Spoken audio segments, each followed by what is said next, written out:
Raphaël Glucksmann, par exemple, quand on regarde ses votes, on vote 90%. La même chose. Alors lui dit 80%.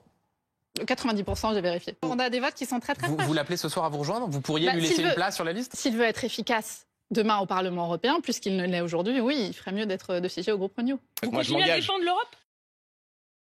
Soit on applique les mêmes règles partout sur ce marché unique, soit on sort du marché unique. Si vous sortez du marché unique, la France s'effondre. Et ce marché, je suis désolé, mais c'est le levier de puissance qu'on a aujourd'hui, c'est quasiment le seul. On est le premier marché du monde parce qu'il est intégré. Et donc aujourd'hui, l'enjeu, c'est quoi? C'est de transformer ce marché en ensemble de règles cohérentes. Là-dessus, vous dites au fond, comme Emmanuel Macron, qui finit par dire qu'il faut un égalime non pas seulement français, mais européen. Et c'est ce que nous, on portera. Mais les gens qui nous écoutent veulent que ça change. Mais vous changerez vraiment ça? Ça veut dire vous allez aller contre la juridiction européenne.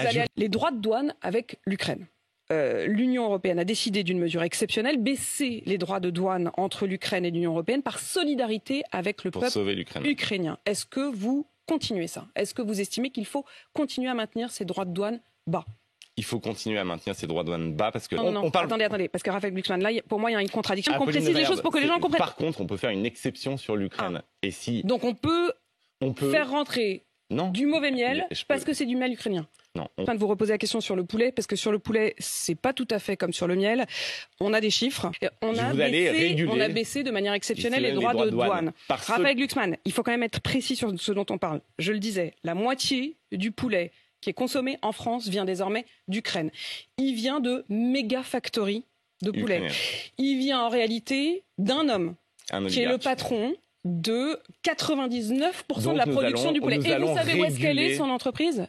Elle est à Chypre. Oui. La situation des volaillers, je suis bien d'accord. Ça peut vous paraître dérisoire. Non, mais enfin, ça ne me paraît absolument pas dérisoire. On va réguler d'un seul coup. Vous allez jusqu'à aujourd'hui estimer qu'il faut le plus vite possible faire rentrer l'Ukraine dans l'Union européenne. Est-ce toujours votre position?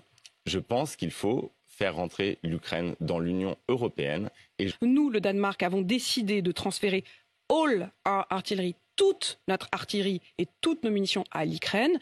Vous estimez que la France devrait faire de même?